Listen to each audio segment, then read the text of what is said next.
Welcome everyone to our yet new episode of seminars and keynote speeches by eminent speakers of India. I am Sudhanshu Kulkarni representing IIT Bombay, Sitara and the Nutrition Group. So today we have the eminent persona, Dr. Sunita Katyayan.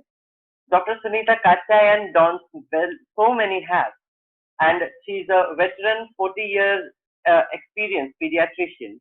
Apart from that, she is a pioneer of World Breastfeeding Week. Apart from that, she is also championed infant and young child nutrition counseling and also an active member of Breastfeeding Promotion Network of India, BPNI.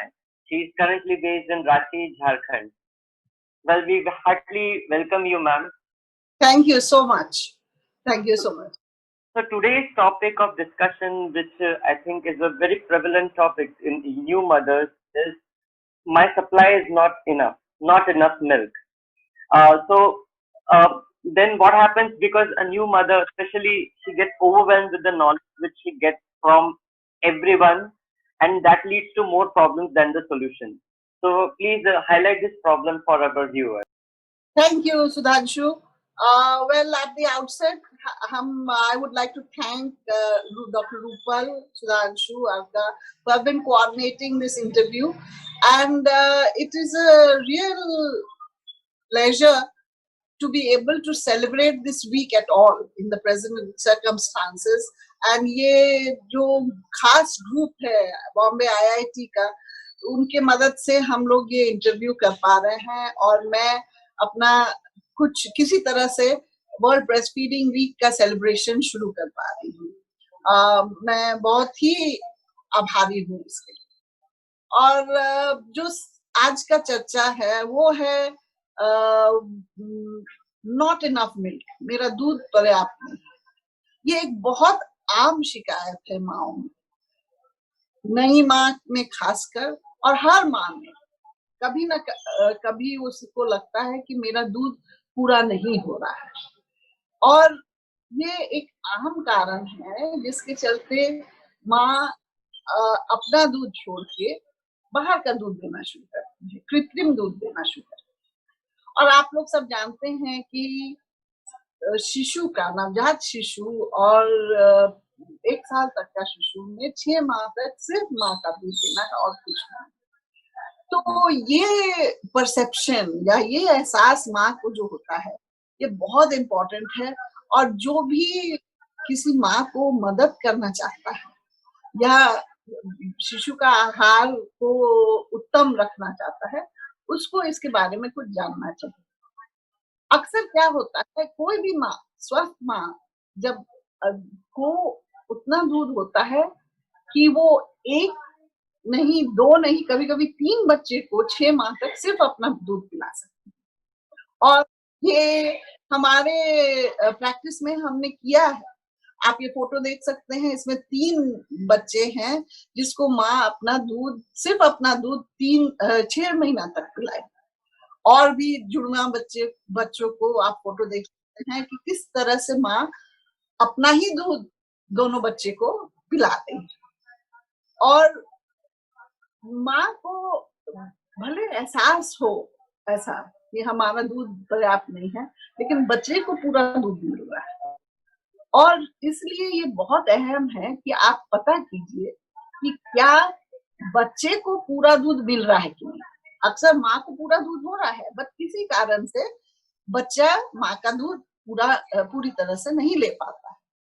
तो ये बहुत जरूरी है जानकारी लेना। और अगर ऐसा है कि वो अपना दूध नहीं, पूरा मात्रा में माँ का दूध नहीं पूरा ले पा रहा है, तो हम उसे मदद करें। तो मैम, मुझे इसमें आपने जैसे कहा कि कभी माँ का सप्लाई कम नहीं पड़ता है, it is just the perception and because of which, and sometimes the technique which leads to the problem. As per DIY, do it yourself is a lot in vogue. So how a mother or a father who is, or the caretaker, can help a mother by understanding कि वो बच्चे को milk नहीं मिल रहा, उसके कुछ indicators या कुछ इंडिकेटर्स हो सकते हैं कि मुझे पता पड़े घर बैठे इजीली। सुधांशु, ये बहुत अच्छा 2 बात तुमने बोला। एक तो बोला do it yourself, because it is a do it yourself. माँ को और बच्चे को they have to do it themselves. और दूसरा कि फादर भी इन्वॉल्व है।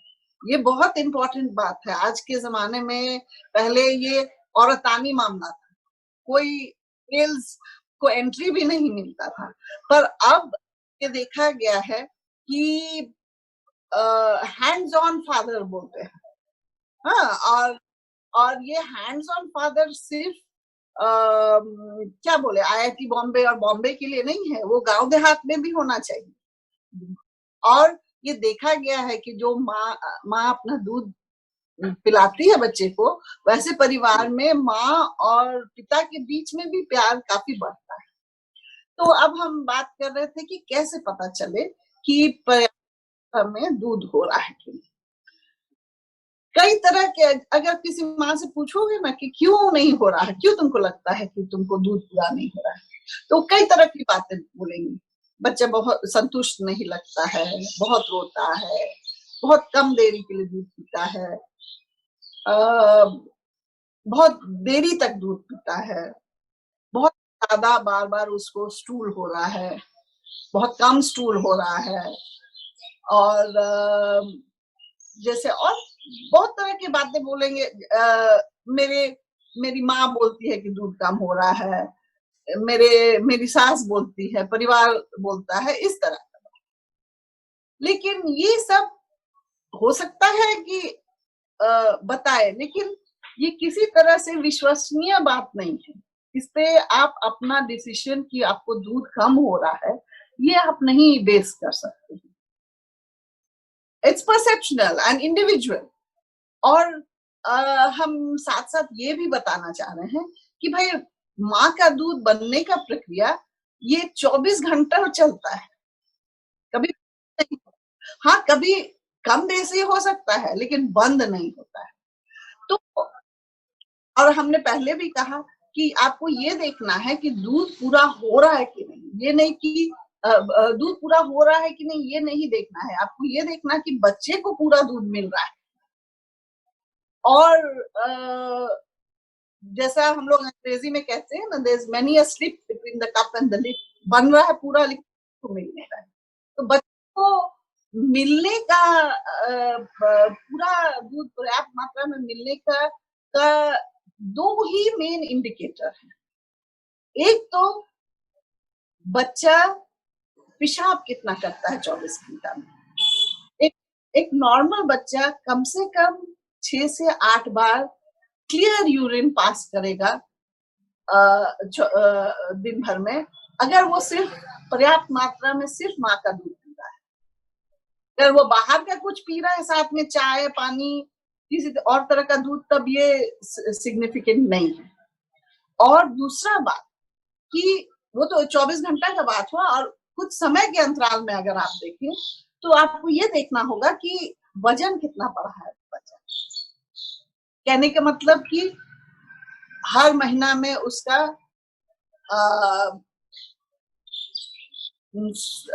750 से 1 kg पहला 6 महीना में वजन बढ़ता है। और या अगर पहला 2 हफ्ता में के बाद बच्चा का वजन जितना वो पैदा हुआ था उससे कम है, तो ये सब इंडिकेट करता है कि हाँ, सचमुच बच्चे को पूरा दूध नहीं मिल रहा है। और तब हम लोग को चिंता करने का और कुछ करने का लगेगा। नहीं तो आपको सिर्फ माँ को ये रीअश्योर कर देना है कि भैया आपको लग रहा है कि आपको दूध कम हो रहा है, लेकिन देखिए आपका बच्चे का वजन ठीक हो रहा है, ठीक बढ़ रहा है, आपका बच्चा पेशाब भी पूरा कर रहा है 24 घंटा में, दिन भर और रात भर मिला के। इसलिए चिंता की कोई बात ही नहीं। तो मैम यहीं पे एक फॉलो अप क्वेश्चन है मेरा कि जैसे आपने बताया कि बच्चे का पी काउंट हम मदर को लेना चाहिए, बच्चे का वजन, एंड जनरली हमारे भारतीय परिप्रेक्ष्य की मैं बात कर रहा हूँ कि हमारे यहाँ पे जब तक बच्चा बीमार नहीं होता तब तक पीडियाट्रिशियन के पास आना चाहिए या वैक्सीनेशन के लिए। तो जब पहला वैक्सीनेशन होता है वो शायद पहले महीने के 45 डेज में हो जाता है वैक्सीनेशन।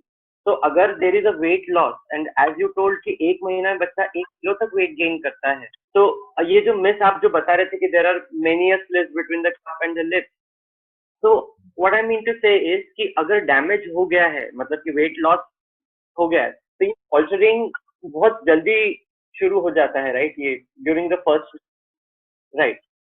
तो मेरा बस एक क्वेश्चन ये है कि जैसे क्या मदर्स को ये जो पी काउंट लेना घर पे और वेइंग मशीन घर में होना, ये इम्पोर्टेंट है? जब हम शहर का बात करें ना, तो हर माँ के घर में वेइंग मशीन नहीं है। वो नॉर्मल वेइंग मशीन में वो 50 अप्रोक्सीमेटली 50 ग्राम्स पर डे बोलते हैं, वो पता भी नहीं चलेगा। लेकिन पी काउंट जो है, वो कितना बार पेशाब कर रहा है, वो तो हर माँ गिन सकती है।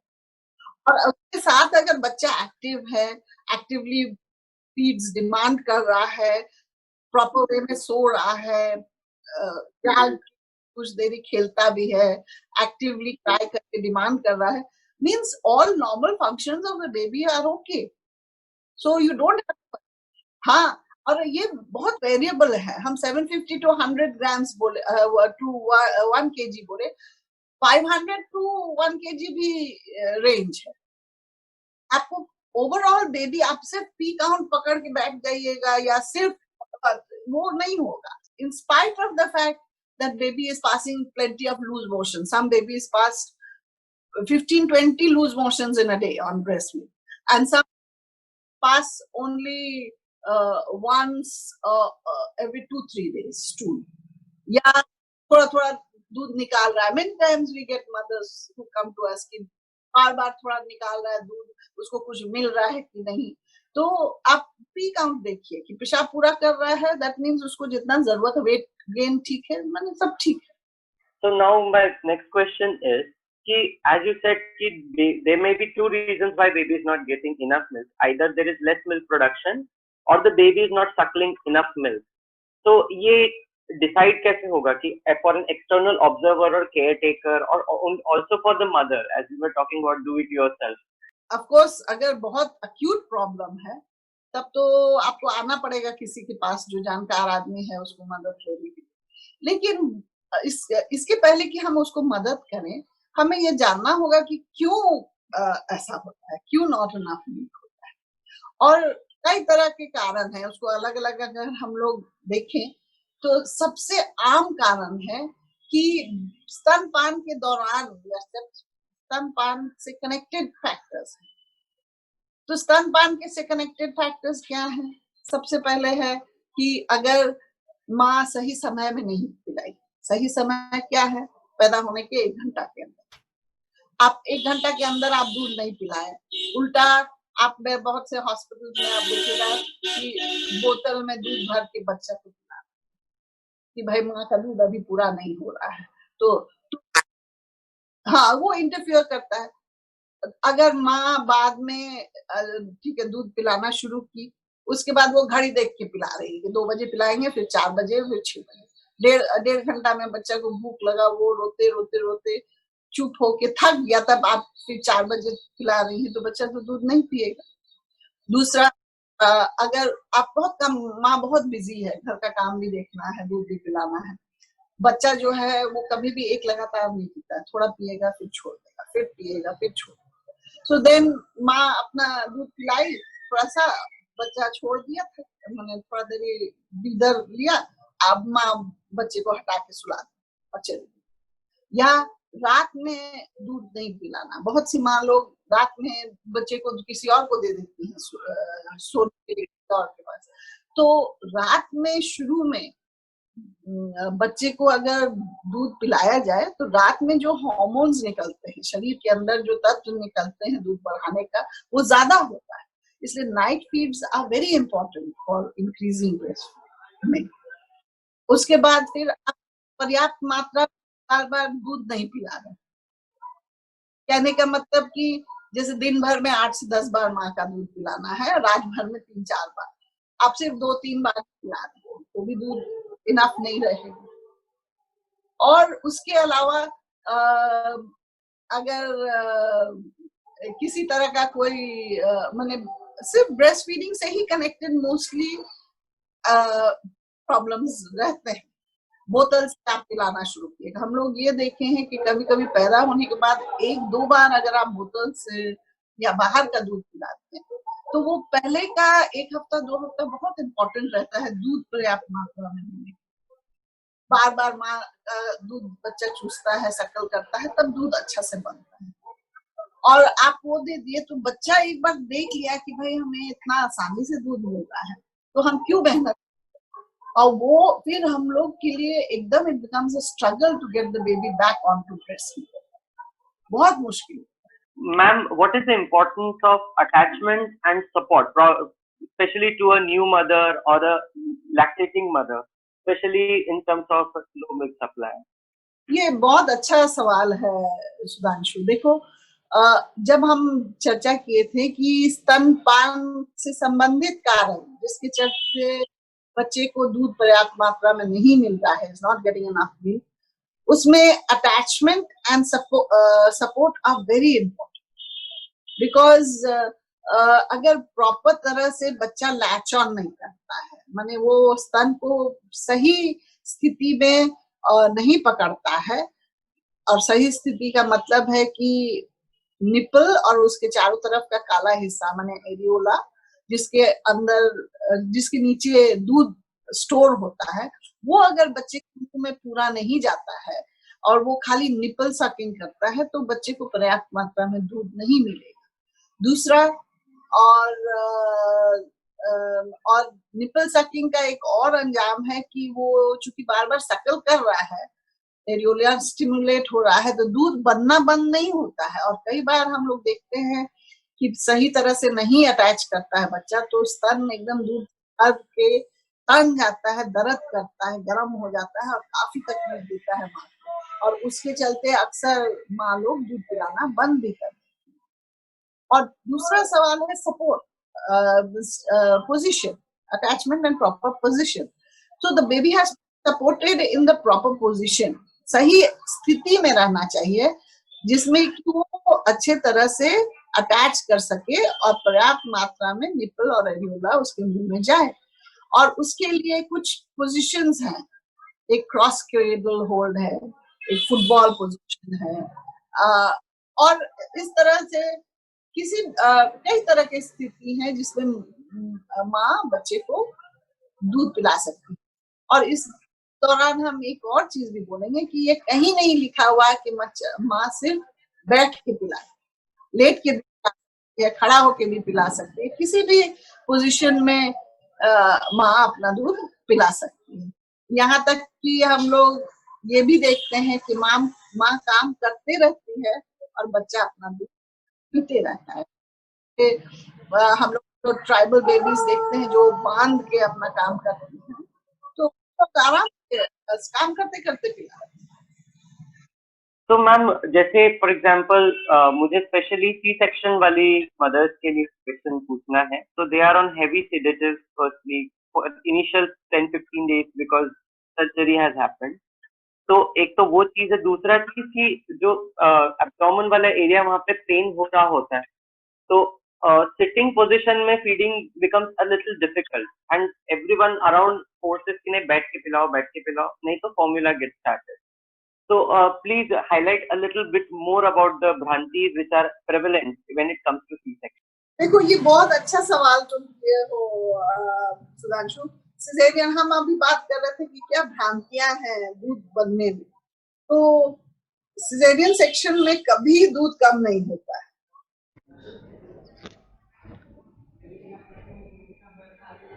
You can see the lower lip is everted, the mouth is wide open, the baby has a little bit of the nipple and most of the areola in the mouth. Like I said, it's a serious business, feeding. And it takes all the energy and the concentration of the baby to do so. The mother has been operated only 3 days back, but you can see how comfortably she is sitting and feeding the baby. और caesarean से हम आपको photos भी दिखाए हैं कि caesarean शुरू चल रहा है और उसी समय तो लैच ऑन करवा देते हैं बच्चे। पहले तो बात होता था कि भाई सिजेरियन सेक्शन के दौरान लैच ऑन करना, अब ये है कि सिजेरियन सेक्शन के दौरान अम्बिलिकल कॉर्ड बिना काटे हुए आप लैच कराइए। आपके वीडियोस भी होंगे ब्रेस्ट क्रॉल का, और ये जिसमें बिना अम्बिलिकल कॉर्ड काटे हुए, बिना नाल काटे हुए बच्चा माँ का दूध पिलाए। तो सिजेरियन सेक्शन में कहीं भी कोई बाधा नहीं पड़ता है, प्रोवाइडेड माँ, उसकी पीडियाट्रिशियन और उसकी ऑब्स्टेट्रिशियन तैयार हैं और उन्हें पैदा होने के आधा घंटा 1 घंटा के अंदर दूध पिलाना है। और उसके बाद अगर उसको मुश्किल हो रहा है बैठ के पिलाने में, इनफैक्ट हम लोग पहला 1-2 दिन माँ को सुला के पिलाने में, कई बार तो माँ अपने बैक पे लेटी हुई है और रिश्तेदारों के सहयोग से वो पकड़ के वो बच्चे को माँ के स्तन पे लगा देते हैं और बच्चा सिजेरियन किसी भी तरह से बाधा नहीं है पिलाने में या पर्याप्त दूध होने में। तो मैं एक्चुअली व्यूअर्स के लिए ये क्वेश्चन पूछना चाहता था कि ये, क्योंकि ऐसा होता है ना कि one size fits all, it never happens when it is for breast feeding specially and lactating, कि एक पोजीशन जरूरी नहीं है। आप इस बारे में थोड़ा सा ओपिनियन में जानना चाहूंगा कि नहीं, एक पोजीशन एकदम जरूरी है। हर पोजीशन में माँ बच्चा को दूध पिला सकती है। और तुमने अभी पूछा कि सिजेरियन में क्या होगा, तो सिजेरियन में ऑलरेडी माँ 2-3 तरह से पिला रही है। दूसरी वो जो बहुत जरूरी बात है कि सिजेरियन में आजकल थोड़ा भी सेडेशन नहीं लिया जाता है।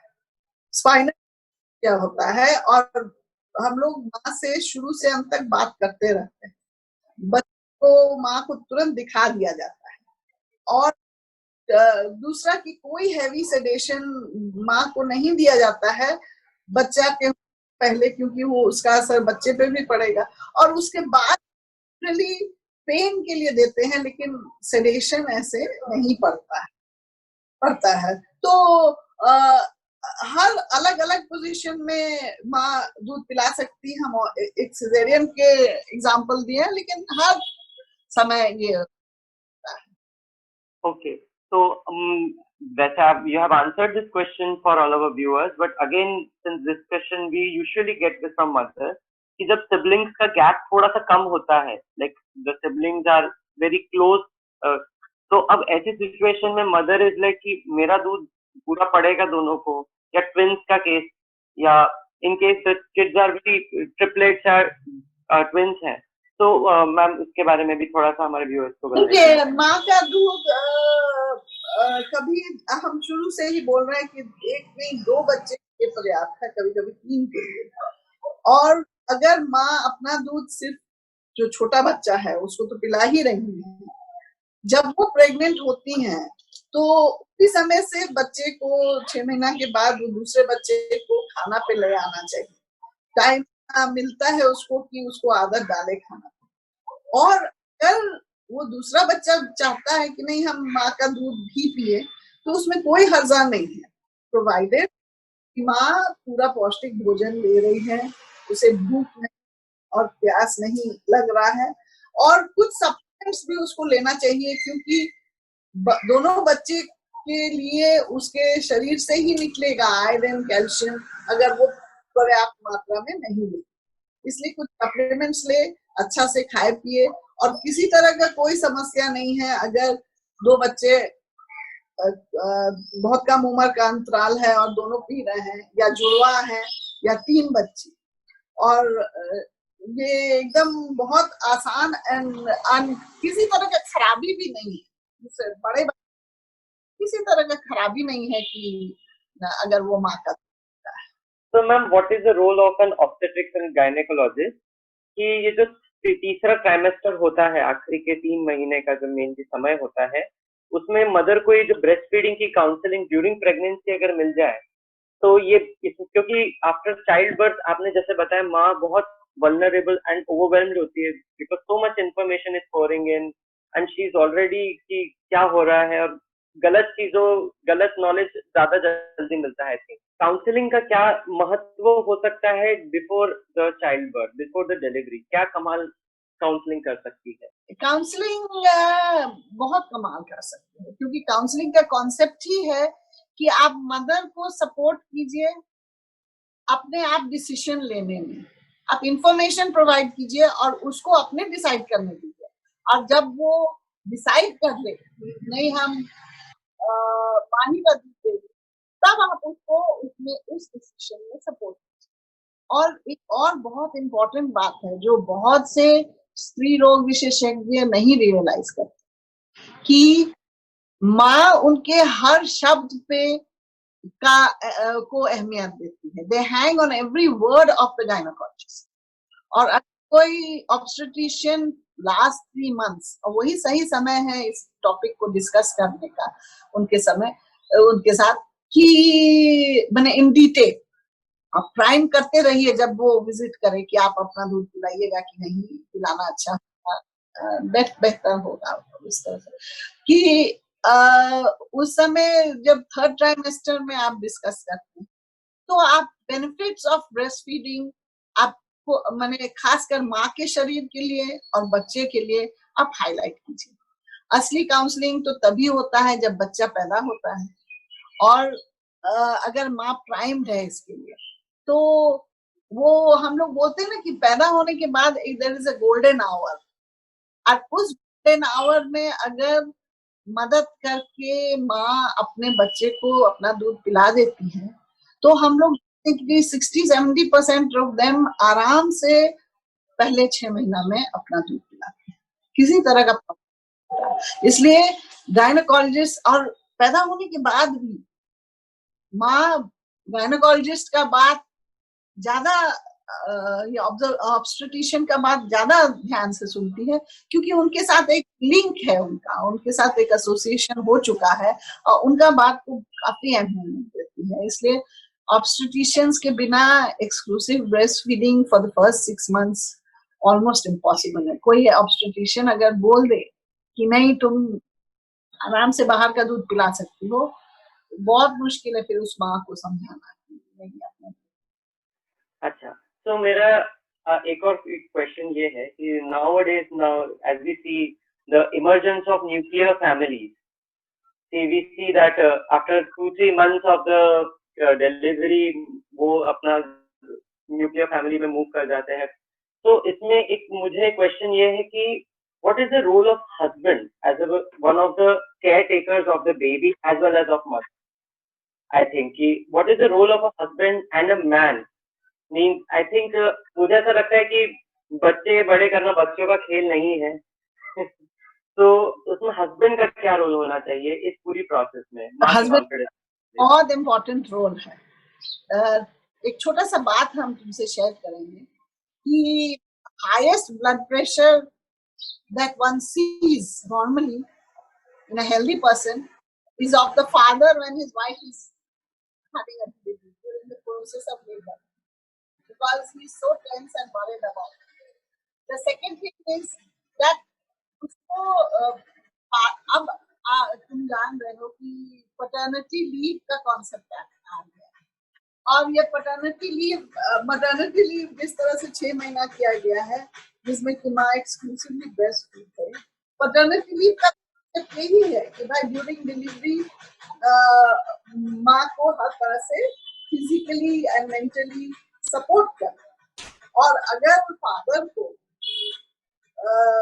सपोर्ट करने का मतलब है माँ को फिजिकली उठाना बैठाना, बच्चे को स्तन से लगाना, तो उसको करना है। साथ में अगर पैटर्नल सपोर्ट का मतलब है दूसरे बच्चे का देखभाल, घर का काम का हाथ बताना, तो ये सब बहुत जरूरी है। और हम पहले भी बोले कि जो parents they bring up the child together, उन लोग में एक बॉन्ड बन जाता है जो ऑलमोस्ट अनब्रेकेबल, वो जल्दी ये नहीं होता, टूटता नहीं, क्योंकि that whole process of growth as an individual and of companionship वो स्तनपान और बच्चे का विकास और देखभाल में हो जाता है। So, doctor, how can we help such mothers, especially when they are so vulnerable after the childbirth, and how can we as lay people help the mothers? देखिए, everybody can help a mother, but अगर कोई trend आदमी है तो वो करेंगे या करेगा, लेकिन सबसे पहला स्टेप इसमें है कि यू हैव टू लिसन। माँ जो भी बोलती है पूरा बात सुन। वो भले एक ही बात को 4 बार बोले कि रात में दूध नहीं पीता है, दूध मेरा कम हो रहा है, बार-बार रोता है, जो भी बोलती है, क्योंकि वो अपना, अगर आप ध्यान से उसको पूरा बात बोलने दीजिएगा, आप समझ जाइएगा कि क्या उसका समस्या है। उसके बाद आप पूछताछ कीजिए, उसको पूछिए क्या है, क्यों आपको लगता है ऐसा, क्या कारण आपको लगता है कि इस तरह का है, और उस हिस्ट्री से आपको पता चलेगा कि असल प्रॉब्लम क्या है। राइट। एक बहुत जरूरी बात है कि आप माँ को बोलिए आपके सामने में स्तनपान कराना। उससे आपको ये पता चलेगा कि क्या वो सही अटैचमेंट है, पोजीशनिंग सही है, माँ को कितना इंटरेस्ट है ब्रेस्ट फीडिंग में, बच्चे को कितना इंटरेस्ट है ब्रेस्ट फीडिंग में। और इसके दौरान आप माँ को भी एग्जामिन कर सकते हैं। अगर माँ बहुत अनीमिक है, अगर माँ बहुत कमजोर है, या किसी तरह का उसको दर्द है, ये पता चलेगा आपको। और बच्चा को देखिए, बच्चा कैसा है, वो स्वस्थ है, अच्छा से अटैच कर रहा है, अच्छा से चूस रहा है, एकदम बीमार। तो ये सब जब कारण आपको पता चलेगा। और इसके साथ साथ एक बार स्तन को भी जरूर देखिए, क्या कोई लोकल स्तन का कोई प्रॉब्लम है, रिट्रैक्टेड निपल है, सोर निपल है, या और भी किसी तरह का, कई तरह के प्रॉब्लम्स हैं। तो ये स्तन को भी आप देख लीजिए। तो ये सब चीज करने के दौरान आपको पता चल जाएगा कि क्यों माँ को बच्चे को पर्याप्त मात्रा में दूध नहीं। अच्छा। और बार आपको पता चल गया, तब आपको माँ का चिंता को स्वीकारना है। आपको स्वीकारना है कि हाँ सचमुच तुमको बहुत परेशानी है, तुमको लगता है, क्या तुमको घर में टाइम नहीं मिलता है, कोई मदद नहीं करता है। आपको स्वीकारना है कि हाँ ये आपका समस्या है, मैं समझती हूँ। भले आपको लगे कि ये तो बहुत छोटी सी बात है, राइट। लेकिन फिर भी आपको ये बोलना है। दूसरा कि जब आप स्वीकार लिए हैं इस बात को, तो आप माँ का प्रशंसा कीजिए कि देखो कितना अच्छा बात, तुम अपना दूध पिलाना चाहती हो, तुम उसके बारे में इतना चिंतित हो। ये सब अच्छी बातें हैं जो माँ का कॉन्फिडेंस बिल्ड करेगा। आप प्रशंसा कीजिए, तो बिल्ड। उसके बाद आप उसको रेलिवेंट इंफॉर्मेशन दीजिए, जो उस समय प्रासंगिक है, जो उस समय के लिए सही है। जैसे अब आप 7 दिन में कोई माँ आती है कि हमको दूध पूरा नहीं हो रहा है, तो उस समय आप अगर उसको बोलिएगा कि पैदा होने के 1 घंटा के अंदर में दूध पिलाना, तो वो तो is not relevant then. Right. You have to give her relevant information कि क्या, कि तुम इस तरह से बार बार अगर दूध पिलाओगी तो दूध बढ़ेगी, या रात में फिर ज्यादा दूध बढ़े। और प्रैक्टिकली उसको हेल्प कीजिए। आपने पता कर लिया कि क्या क्या समस्या है, आप देख रहे हैं बच्चा बहुत बीमार है, उसको सेप्टिसीमिया हो गया, तो आप प्रैक्टिकल हेल्प दीजिएगा। आप चलिए, आप डॉक्टर को दिखाइए बच्चे को, बच्चे में समस्या है, उसको जरूरत है मदद का, या वो ठीक से अटैच नहीं हो रहा है, लैच नहीं कर रहा है। इस तरह से करोगे तो लैच हो। और जो भी आप समझाते हैं, आप बहुत सिंपल लैंग्वेज में बोलिए। ये नहीं कि सेप्टिसीमिया है, रिफ्यूजल, मतलब आप मेडिकल टर्म्स यूज किए या कुछ ऐसा बात बोले जो अटैचमेंट एंड पोजिशनिंग बोलते हैं, तो वो क्या समझेंगे अटैचमेंट एंड पोजिशनिंग। अब इस तरह से दो चीज आप बताइए। और हम जब बात करते हैं काउंसलिंग का, तो हम लोग ऑलवेज बोलते हैं कि आप माँ को एम्पावर कीजिए, और माँ अपने आप। बहुत आसान है कि बच्चा को उठा के प्रॉपर वे में अटैच कर दो, लेकिन अगर माँ वो काम अपने करेगी तो वो समझ जाएगी कैसा करना है, और वो बार बार वो बिहेवियर रेप्लिकेट। तो you have to support, you have to help her, and you must never instruct a ऐसे करो वैसे करो। यू हैव टू सजेस्ट कि ये ऑप्शन है, आप डिसाइड करो। और याद रखिए काउंसलिंग टाइम टेकिंग प्रोसेस है।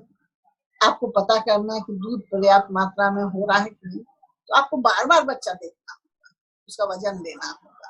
शुरू में कभी कभी रोज भी देखना पड़ता है, उसके बाद हफ्ता हफ्ता आप देखिएगा। तब आप जब श्योर हैं कि हाँ दूध पर्याप्त मात्रा में अब होने लगा है, तब फिर जब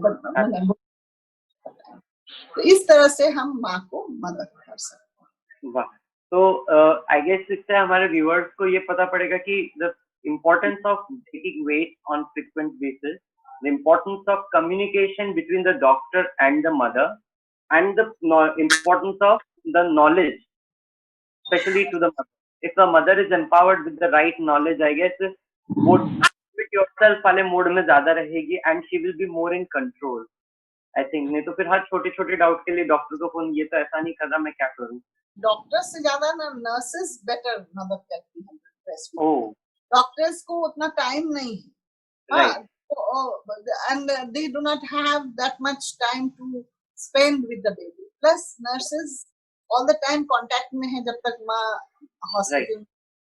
और वो लोग काफी आराम से ये चीज करवा सकती हैं, और माँ भी उन लोग को ज्यादा आराम से अप्रोच करती है. तो इससे nurses and health workers who are associated, like आप लोग भी हेल्थ वर्कर्स हैं, आप लोग बार बार एसोसिएट करते हैं मदर के साथ, तो वो लोग कर सकते हैं. So towards the end of our session, thank you so much, ma'am, for highlighting so many important practical और व्यवहारिक और मानसिक शारीरिक कई तरह की डिटेल्स आपने हमारे व्यूअर्स को बताई. तो एक आखिरी हमारे सभी व्यूअर्स के लिए, स्पेशली जो मदर्स या जो फादर्स इसको देख रहे होंगे, उनके लिए क्या मैसेज आप देना चाहेंगे? हम ये मैसेज देना चाहेंगे कि स्तनपान is something that sustains the planet. इस साल का यही थीम है, और आप विश्वास नहीं कीजिएगा हाउ एनवायरमेंट फ्रेंडली स्तनपान. वो माँ के लिए फायदेमंद है, बच्चे के लिए फायदेमंद है, परिवार के लिए फायदेमंद है, सोसाइटी के लिए फायदेमंद है, देश के लिए फायदेमंद है, और सबसे इम्पोर्टेंट बात है कि वो प्लैनेट के लिए फायदेमंद है. Carbon footprint of formula feeding is enormous. अगर आप सोचिए from the point of view of